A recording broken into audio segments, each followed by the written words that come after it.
show on Dempsey's Resolution Fitness Hour. Dr. Joe Coley here with you with the man himself, Eric Dempsey. Eric, how are you, brother? Doing good, doing good. All right, looking good, feeling good. Just talking about all the good stuff and good work that you do out there. I got to always remember to talk straight into this microphone so everybody can hear it. We got all the mics hooked up right, Pat? Yes, we do. Okay. On that, well, let's jump right into it. And it is Tuesday, the 26th of, I believe it was the 26th of September. You know, we had fall came in on Friday. We're officially. I saw that out there where I live in Salem. It was like 90 degrees. And 90 degrees. Had fans on me. I was like, man, this crisp fall weather is killing me. I tell you, it is. It's just crisp. What about all that good pollen that's out there? Oh, yeah. Blowing my brains up. Pollen, allergies, asthma. All that kind of stuff. My God, what are you saying on that? Well, we're going to just get started right away here. I'm trying to push in here so I make sure we're on the show. On that, let's talk about eating healthy requires more trips to the grocery store, and I can tell you that I know for a fact that one is true because fresh food you've got to go almost every day, and perishable food. And perishable foods are expensive, and you've got to go every day, and you've got to also realize that these are all the things I just learned are in season.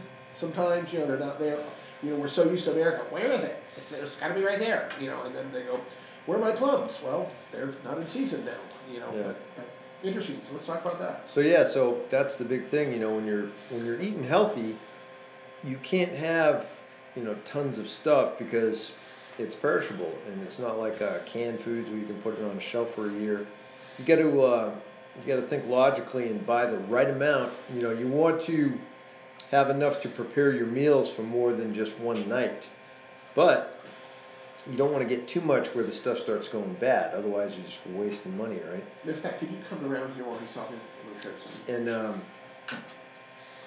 one of the big things that I have a problem with, like if I buy too much kale or too much spinach, you gotta stay on it and you gotta eat it because after a couple of days, the stuff starts going bad, and which is not a bad thing. It's a good thing because real food, that's one of the ways you tell real food. Anything that's got preservatives in it where you can, where it can last like eternities, like they could put it in the pyramid and the mummy, the guys who discovered the mummies could, pick up and eat your canned foods for the, 3,000 years later. That's not really cool. Although I heard they had actual honey in there that was still good. I guess honey doesn't go bad. And there's some pretty amazing stories about some of that stuff. I think honey literally never goes bad. Yeah, I think like literally in the pyramids, I think they had honey in there. Yeah, and it's still good. Yeah, good. But you want to get the right amount. It's all a balancing act about getting the right amount and then using it, pretty expeditiously. You want to eat it. The whole point of it is to get it and eat it. Now, that's not to be confused with, going every day. I think it's a bit too much to ask somebody to go every day to get that meal for that day, and that's why we're going to talk about meal prep in a minute, because there's more viable ways at spare time. But the whole point is, when you're eating healthy, you have to plan at least 2 trips a week, if not more, and you're going to really get what you need. There's some things like nuts and seeds and certain vegetables that'll last longer. Frozen meats and whatnot that you can hang with. But some of the stuff like the greens and some of the fruits, you got to get little tiny bits and then eat it and then go get some more. So you got to stay on it, but plan for when you're eating healthy to hit at least twice a week on the groceries. All right. Let me ask something just before we go to the next topic. I just happened to be reading about last night. I was just curious if you had any information on this, or they're talking about for diabetics or just general health reasons. Period. Yeah. That so food, sauerkraut. They're talking about sauerkraut, kimchi. Let's see, red cabbage, and some of those things that apparently have probiotics and that they say are good for people with diabetes. Have you ever heard that? No, I haven't heard that one. But that could be. I mean, that's. But any of that stuff, the vegetables. I'm not sure exactly what aspect of it is beneficial to diabetics, you know, but the daggum, the bottom line with the food and the diabetics is just, you know, watching your glycemic index and making sure you're eating, you know, slow digesting carbs, and that you're managing your carb intake based on your activity level, right? And that's the real thing. And once you cut out the processed sugary stuff, you know, you're pretty much, once you get back to eating real food and going to the grocery store a couple times a week, you know, your diabetes issues will start fading away, because once you actually start eating healthy again, bad things tend to go, you know. And then you want to look at like alkaline stuff too.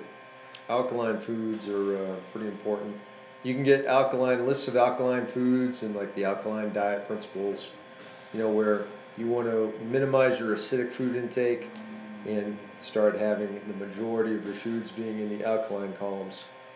So that is pretty important right there. But, you know, as far as the cabbage and stuff like that, and sauerkraut and whatnot, I'm not sure what aspects of that are, you know, for the diabetics, but that just sounds, you know, just the, you know, fibrous carbohydrates like that, those would be good for diabetics in general anyway, just that type of food, just that type of vegetable. But yeah, it's you know, as like Joe, as you showed, you know, you can manage your diabetes with just the proper nutrition. There's, you know, and again, you know, that is definitely that Miss Pat is trying to have a little camera thing. You get our camera here, right? She's working on that. But that is so true, and I just want to pop that out, you know, as a hope for people, because this is a fact. This is a you know, I know I brought it before, but to some of our listeners, Pat, if you keep it right there, that's just perfect right there. Is that 2 years ago I was on insulin and metformin. Yeah, that's crazy. Injectable insulin. I had to inject myself and even on that I was running, but I hadn't changed my diet. Yeah. I was still running 200, 240, and simply changing my diet. Absolutely. Simply changing my diet. Yeah. In 18 months. Matter of fact, about the last time I went to the doctor, I've got a doctor's appointment. Matter of fact, I need to remind me, Ms. Pat, about that, because I've got to confirm that with the doctor's appointment this week. I remember going to the doctor and him saying, you know, my gosh, you know, I think 11 months had gone by, and he said you know, your blood sugar, they did all my tests, and cut up my cholesterol, my A1C, everything down, and then my blood sugar was like, you know, 90. And he said, you know, I think I'm going to take you off insulin. I don't know, I looked at him, I said, of course you got mad at me at this part. I said, you're already off it. I haven't been on insulin in 7 months, and I don't take any of that now. And we were just over on a typical day yesterday, and we were somebody that's diabetic, and they checked their blood sugar, and they were about, I think, 220 or something. Was that right? Yeah. And mine was what, Pat? It was 83. That's awesome. And, you know, so. But that just shows, and you really started lowering your numbers quickly, though. Yes. See, the thing is, it's not some magical long-term thing. As soon as you change your diet, start being healthier, it starts improving. Like unbelievable. Almost immediately.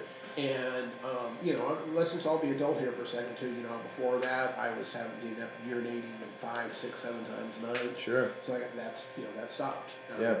And if I drink 10 bottles of water, it still does, but that stopped. And, you know, I think that, you know, they call, you know, diabetes the silent killer. That's the thing is that diabetes so affects and causes, you know, people to die because of the complications that come. And the big, and then I'll quit on this, but the big single one, Eric, that just is just huge about that. Just one more quick testimonial on that was I literally had forgot that about before the 18-month period, I wore glasses like I always do, and I had gone to see, you know, and I had an optometrist, you know, or eye doctor, and the doctor had told me, had done an exam, you know, a lot of people don't realize that diabetes can cause you to go blind, and the doctor told me, he said, I remember she said, I don't mean to freak you out or anything, but you need to check with your doctor on your diabetes, controlling diabetes, because you have this. I can see it's on the back of your eyeball. They said I can see the start of the degeneration. I can definitely you definitely have it starting on that, and I had forgotten about that. Well, here it is. 2 years later, I go to get a new set of glasses and get a checkup, and I went in there and I didn't even realize we went through that whole thing. And she came back in. Pat was there, and she said, "Wow, it's completely gone." Now, Pat said this is medical doctor. Absolutely. She said it's just gone. There's no, it's not even scarred. There's not even a trace of it. And whatever I don't know what you're doing. You're still fat, but whatever you're doing, you need to keep doing that because. Yeah. And she said you probably saved your sight. Wow. And she said because I was expecting probably to have to do the Coke bottle glasses and kind of thing like that. She said and there you were completely reversed it. So I don't know what some doctors say, because I've had doctors say, diabetes, that's it, you got it, that's it, for the rest of your life, it's going to kill you, it will kill you. I had doctors tell me that, remember that? Absolutely. Yeah, so, and doctors, and that's one of the things, it's one of those things where, they got to keep that metformin and insulin prescriptions going, right? It's all about that eternal keeping the buck flowing. And so they don't like to hear, when you actually just have people eat good food and it goes away. Can I ask you a question about that? Yeah. Your opinion, because you're a health expert, but you're also an academician on this, and you do a lot of study. Yeah. Eric, I hate to put down the medical profession. Oh, I do it all the time. I've had heart issues and heart disease and stuff too, and I almost think. And I'm just getting your opinion. Pat, you can chime in on this because we all have some serious, her and I both have some serious medical problems.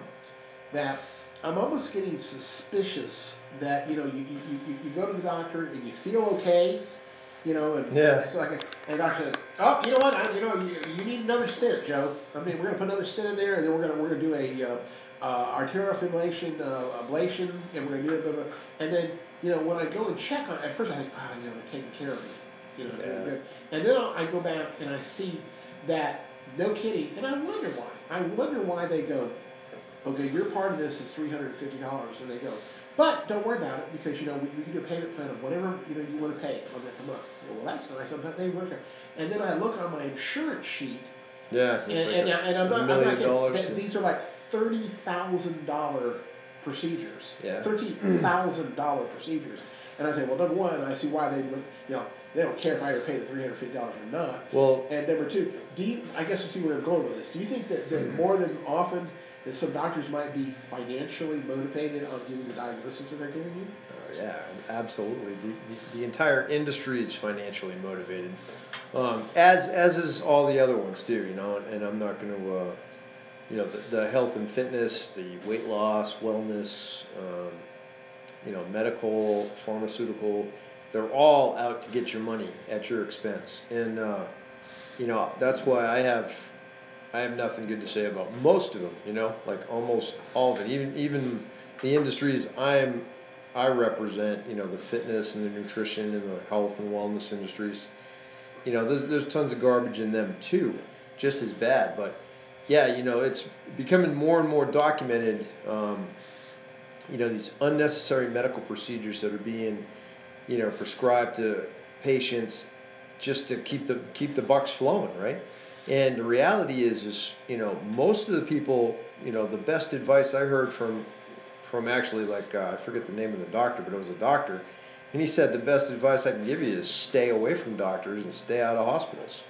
He goes, that place will kill you. And not even facetious, I'm hearing that a lot myself. I have family that are medical doctors, okay? And not in my immediate family, I have ones that are academic doctors, and I'm going to tell you something. And I'm hearing that. Have you, Pat, heard that? More and more people are saying, let me tell you something. The last thing you want to do is to go down there and sit in a waiting room at, an emergency room. I understand that. And if you have to go to the hospital, then you have to go down there and sit. I mean, that's just how it is. And I'm saying this first, so everybody knows what I'm saying. I understand that there are doctors out there that do say, oh, well, you need this test done, you need that test done, you need that test done. Well, I had cancer a year ago, okay? And he said in 6 months you need to come back and have an CT scan. And I said, okay. So I did, and now it's 1 year later, and I have to go and have another scan done. And, you know, the insurance approved it because I am a cancer survivor, and they want to make sure that I stay cancer-free, and the only way you can do that is to go and have one of those really expensive tests done. But, like I said, there are doctors out there that go, oh, well, you need this and this and this done, and you really don't. All right, well, let's think that. Let's move into meal planning, meal prep, and cooking in bulk.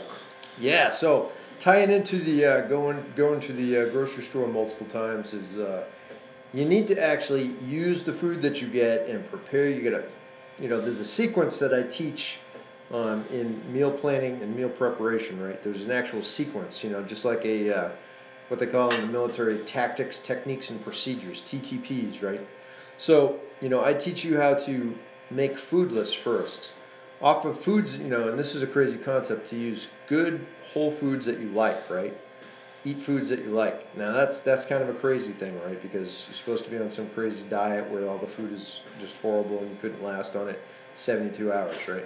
So I tell you, you know, how about you pick all the foods that you actually like to eat and you make lists of protein, fats, and carbohydrates. And once you have your food lists, you know, write down 10 or 20 things in each column. You know, all the vegetables and fruits you like, all the nuts and seeds, all the berries, all the different protein sources. And, you know, then all you have to do is make your meal plan. And so depending on how many meals you're going to eat that day, right, whether it be 3, 4, 5, 6, 7, whatever, 1 or none, you know, make your meal plan based on what you need. And all you have to do is go across the 3 columns, protein, fat, carbohydrate. That's a meal. Okay, a meal is a, you know, complete protein, fat, and carbohydrate grouping. Okay, what they call the PFCs, right? Protein, fat, and carbs. If it's not complete, then it's a partial meal. Okay, and that's what you'd think of as a snack, right? Which is an incomplete meal. So you want to get away from snacks and start eating smaller. Instead of a snack, eat a smaller complete meal, because the protein, fats, and carbs, they work with your metabolism to manage your hormones, keep your energy levels up, and provide your body with the raw nutrients that they need. When you start shorting and, you know, raising up like, oh, I had 4,000 celery sticks, but I didn't have any fat or protein, you know, you start upsetting the balance of nature in your body, and that starts causing problems, especially when you're trying to maintain, you know, body composition and stuff, losing body fat and gaining muscle. You got to keep things on an even keel, because you want those insulin and those blood sugar levels to stay, you know, without giant spikes in them, right? And so when you eat certain things in certain capacities, you know, you cause different hormone spikes, which is bad. You want to keep things across the board. And so a protein, fat, and carb with every meal, as a meal, is a meal. And then you go ahead and you make your meal plan based on how many meals you're going to eat that day, and you make it for the whole week. And then, once you have your meal plan done for the whole week, then you can go ahead and do up your grocery list based on your meal plan, because obviously if you get all your meals listed, you know what you're going to go buy. Then you make your grocery list, and then you go get the food. And so now you're going from meal planning to meal preparation. Now you got all your groceries. Now you have to prepare all those meals. You want to prepare as much of those meals as you can. Now, it's pretty easy if you're eating raw fruit and vegetables. Okay, I don't cook a lot. The only thing really I cook is my proteins, like chicken, pork, steak, you know, whatever I'm eating. Eggs, tuna, salmon. You know, that's pretty much the only thing I have to cook, because I eat most of my vegetables and fruits raw, and my nuts and seeds and good oils. And so 99% of all my meals are raw, uncooked, with just the exception of the meat. So I cook, you know, cooking in bulk is the smarter way to do it, because instead of making one meal, you know, say you work all day, you're out on the run, and you come home and you get to cook dinner for the family. Man, what a great thing that is to have to come home to every night, right? Because that's a pain. That is a burden, and that is why people go and get a $5 pizza. okay? Because what a drag that is to work, you know, an 8 to 12 hour day, come home and then slave over a stove and having to prepare this big meal that's going to take an hour or two to get ready when you're already tired. So that's where people have the problems, the breakdowns. So if you already had food in the fridge and all you had to do was heat it up, that's a completely different animal. So much better to prepare it ahead of time. And I'd say prepare as many days in advance as you can. Yeah, I try to get 3 to 5 days out of each meal prep that I do, and I usually do mine on Sundays and Mondays. Sundays and Mondays, I prep as much as I can for the whole week. I'll cook 2 cartons of eggs.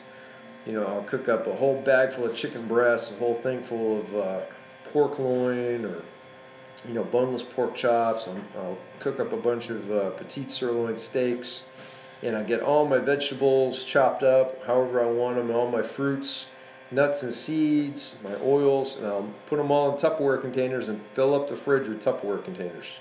Each one is an evenly sized meal, has a protein, fat, and carbohydrate based on my nutrition needs, right? So yours would be based on what you're trying to accomplish. And so when you have that whole thing done, now you have done your meal preparation and you're ready to go. Cooking in bulk is always going to be a better option because all you got to do is put it in the fridge, right? Put it in the fridge and then go ahead and prep your meals, have it ready to go. And I'm telling you, it's so much easier when you just open up the fridge and grab a Tupperware container out that's already got a meal and all you got to do is heat it up. A lot of the times I don't even heat it up if I'm really hungry because it's already cooked. The meat's already cooked and all the other stuff is raw anyway. I just eat it cold because I'm a caveman by heart anyway. I don't care. So if you need it warm, you want to put some spices and herbs on it, go ahead. You know, flavor it up, do whatever you got to do, but it's already there. And that's the key from staying away from, man, I'm going to get some fast food, I'm going to get a pizza, I'm going to get takeout, I'm going to get this, because you don't have any meals ready, right? That's the last thing on earth you want to do is come home from a long day at work and then have to bust out, you know, the crock pot and all this stuff. It ain't going to happen. Like, that's why people go and eat fast food.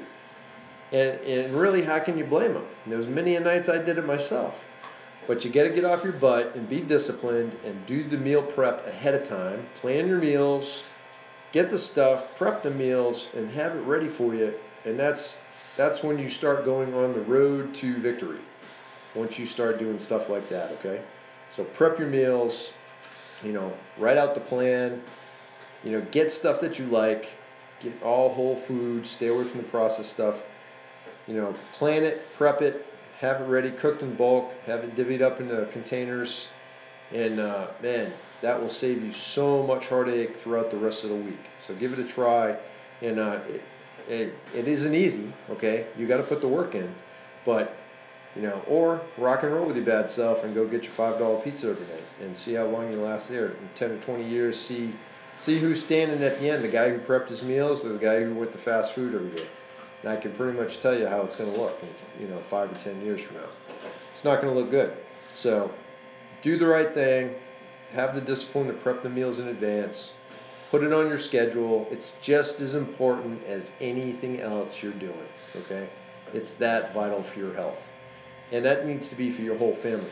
Once you get your whole family on the meal prep and you know, the meal planning and the meal prep thing and the bulk cooking, everybody's on the same sheet of music. It's a wonderful thing, and it works for everybody. Your kids, your grandparents, you, guys and girls, older adults, younger kids. Everybody benefits from that concept. So give it a try and see how it goes. And if you need any more detailed information about that, let me know.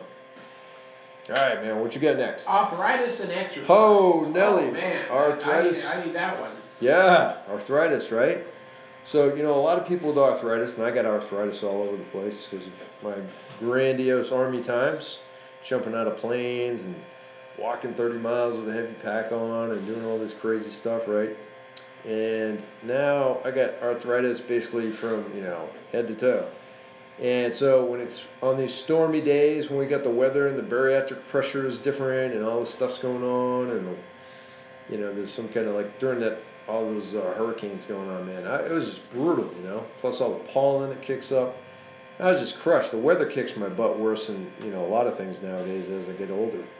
And the arthritis is just screaming. Well, when my arthritis is screaming, do you think I want to go in there to my gym and grab the big weights and crank them out? You know, and it's like, of course not, right? Because I'm not feeling too good, joint pain, feeling like crap, everything hurts. You don't want to do nothing, right?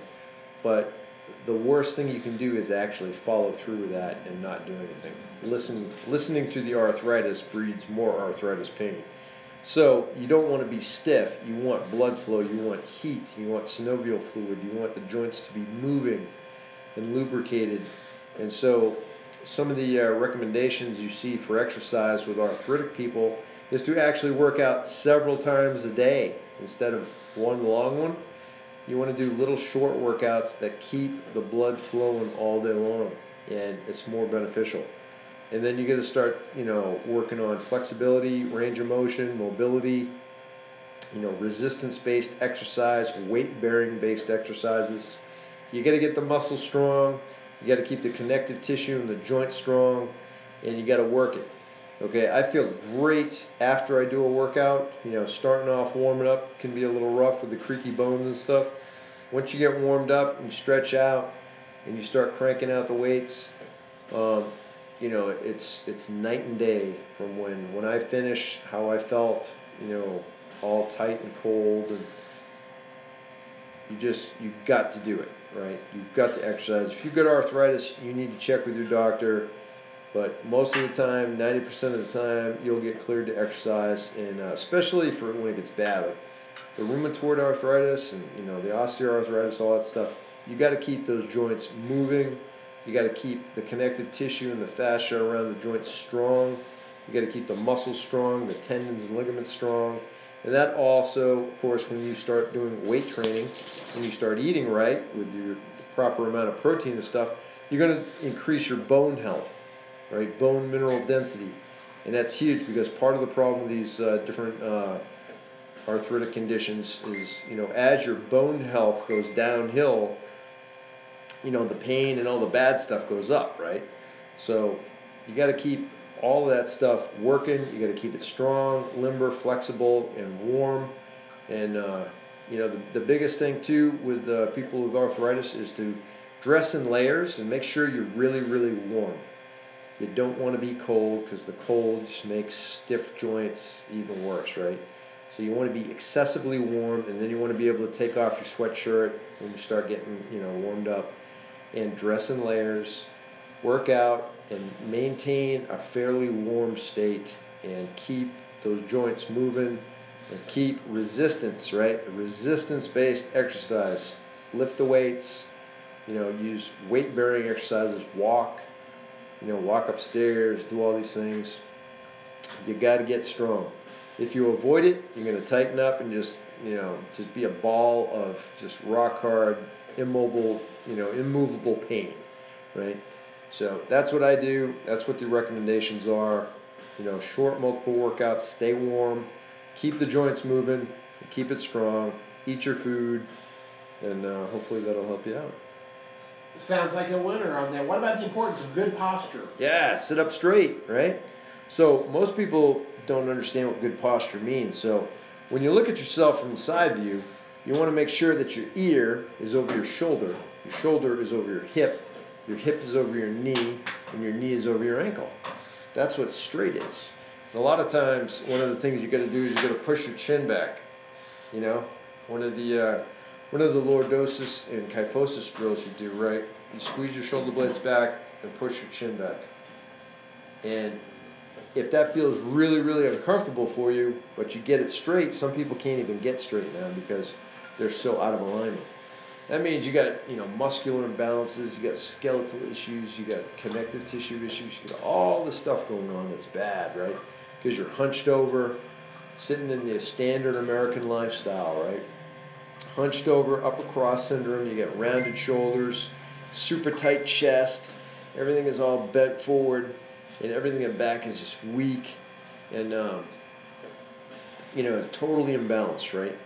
And so, like, when you try to sit up straight, some people can't even do it because you're so tight. So that's where you got to start stretching, you got to start paying attention to posture, and the night and day health aspects of it and fitness aspects of it. When you sit up straight, and all the blood vessels and all the nerves and all the things get straightened. You know, things are supposed to be straight in your body. And you got them all bent up and curved, and now you're straightening them back out, and you get proper circulation, you get proper neural functioning, right? All the nerves are take the kink out of the wires and make sure the connections are all right, so the neurons can do their thing, and all your impulses can go from your brain to your body, and you ain't got the wire all bent up. And you got to keep those bones straight, you got to keep the muscles in the line, and you got to start working out. But the start is to be aware. You need to sit up straight. So pull your shoulder blades back, push your chin back, ear over the shoulder, shoulder over the hip, hip over the knee, knee over the ankle. If you can do that, good. Then make sure you're doing it when you're sitting up. Okay? When you're sitting up straight, ear over the shoulder, shoulder over the hip, right? And think about that stuff when you're at a desk, if when you're eating chow, when you're doing whatever. Sit up straight, stand up straight, walk straight, don't slouch, right? And of course, not only do you look like a big bag full of crap when you don't pay attention to your posture, in the military they grind it into you to stand at attention, right? And but the health and fitness aspects behind it is what's really important. Not to mention it just makes you look better, right? A lot of people, they look all pudgy and stuff when they're all hunched over. If they stand up straight, you realize, wow, they really don't even have a gut. They only got a little gut because they're all hunched over. And so when they stand up straight, it goes away. So that's an amazing, I actually played that game on a couple people and told them, I got a miraculous weight loss trick for certain people. You can kind of tell who it is. Guys who are hunched over and, they got a little pot belly, and then you make them stand up straight and all of a sudden their gut's gone. I'm like, see? It was instantaneous, right? And they get, oh, wow, that's so cool. And it's like, yeah, just stand up straight. You look better, feel better, and perform better. And that's the bottom line. So you got to, you've got to have good posture. So work on it, start paying attention to it. Sit up straight, stand up straight, be straight, right? And posture will be... posture is a key. That's it. Hearing that since we were kids. Yeah, right. It hasn't gone away. Yeah, can't beat that. Okay, and finally we want to talk about signing up for the free ministry newsletter. Yeah. We've been putting that out to everybody. We got stuff going on at the ministry. That's right, at the ministry. And this is free to sign up for the newsletter, and the newsletter's got the Chapel Warriors Ministry newsletter has sections in it for the Dempsey's Resolution Fitness, the Watch, Ranger Joe's, the Ranger Joe's Got a Country Show, Really Good Pizza and more. We have all kinds of products on there. We have all kinds of information. We've got an eBay page that will take you to too also, where we have t-shirts and things like that stuff.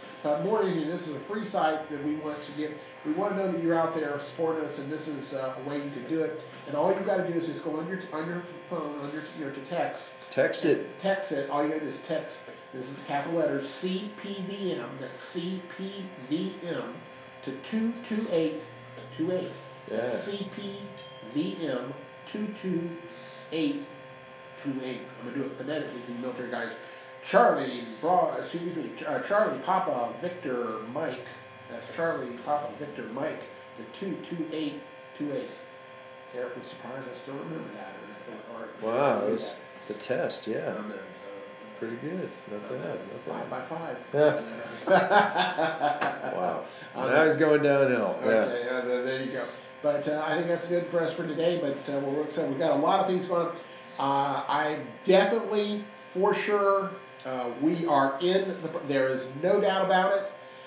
We are going to be within the next, I'm going to say 4 weeks, to give us plenty of time on that. Yeah. We are going to be adding a radio station. It's going to be coming out of here.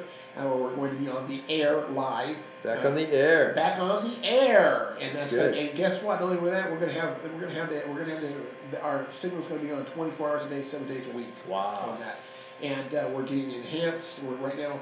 Reason we're not just going to instantly is we're inheriting a low power station, but we're going to get a power boost on that so we can hit all over the area on that. But it's going to be ours, and it's not going to be something we're going to have in just a few months, or we're not going to change our station every 3 months or something like that. It's going to be ours. Yeah. And we've got a set that's being brought over today.